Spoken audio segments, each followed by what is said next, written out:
Hi guys, I know you've been having some problems with prime versus composite numbers, so we're going to take a second look at it together today. So first let's think about what we already know. Well, you guys are big fifth graders, so we already know our multiplication tables, such as 3 times 2 equals 6. Now we need to think of some new terms. So we have the word factors and the word product. Well, what is a factor? A factor is a number being multiplied by another number to give us our product. So in the sentence below, 3 and 2 are our factors, while 6 is our product. You guys also know what an array is. You learned this last year. It is a picture of a multiplication sentence. So let's take a look at one below. We have 2 squares going down, so that would give us a 2. And we have 4 going across. That would give us a 4. So we could go through and we can count them. 1, 2, 3, 4, 5, 6, 7, 8. And this shows us that 2 times 4 equals 8. Now let's take a look at the definition for a prime number and a composite number. A prime number is a number that has only 2 factors. So if we go back to our slide before, we have 1, 2 factors in this number sentence. But we're going to find out if 6 is a prime or composite number in just a second. Well, a composite number is a number that has more than 2 factors that can create it. So let's first start with the numbers 2 and the number 4. Now there's only one way we can create the number 2. 1 times 2.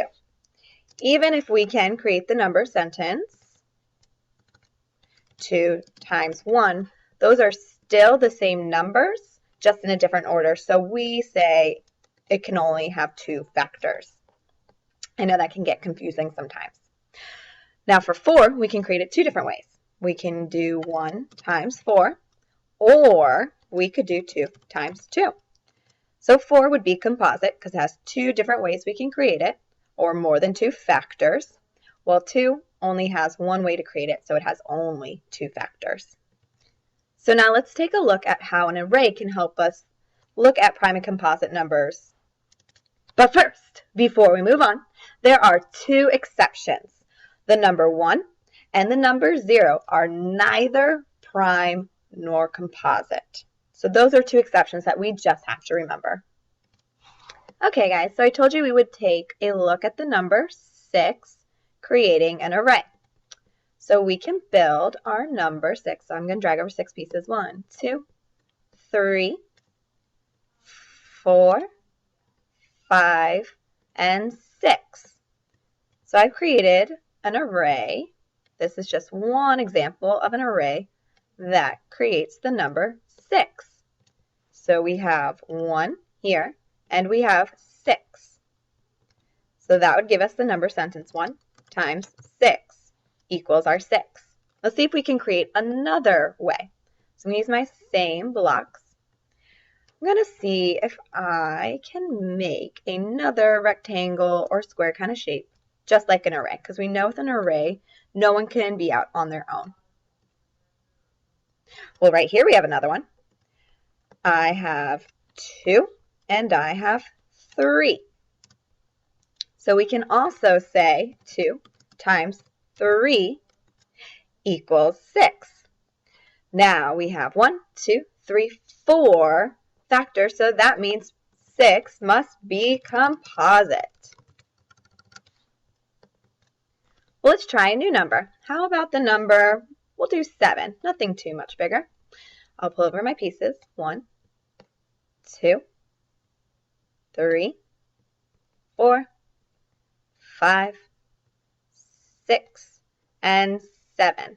Okay, we know that we have a 1 by 7 array.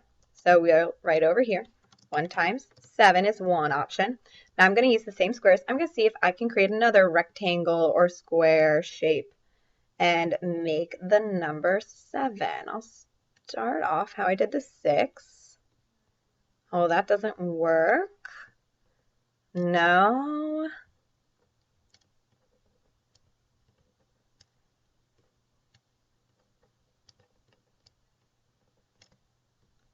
So if you see while I'm playing around with my squares, I cannot find another way to make it so that they all would fit nice and neatly inside of a rectangle or square.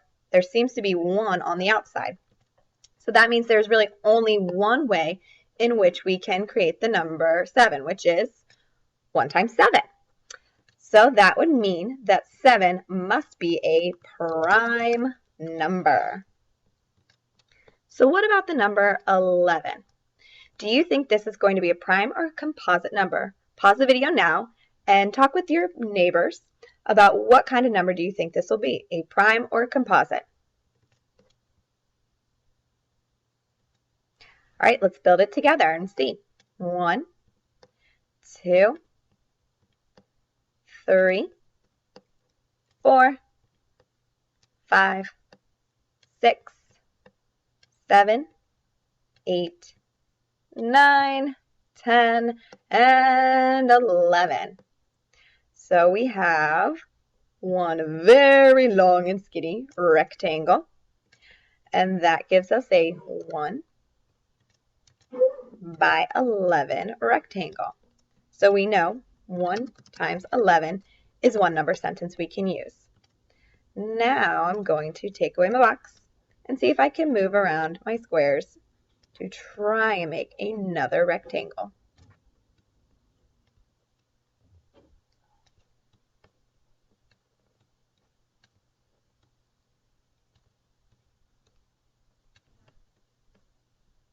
Let me just make sure I have 11. 1, 2, 3, 4, 5, 6, 7, 8, 9, 10, and 11. Yep, so that doesn't work. I wonder if I put them by 2s. No. What about 4s? If we're going up and down, let's see.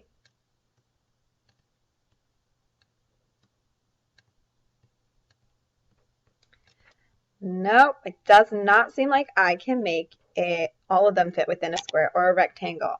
So we know that there is only one way to make 11, so 11 must be prime.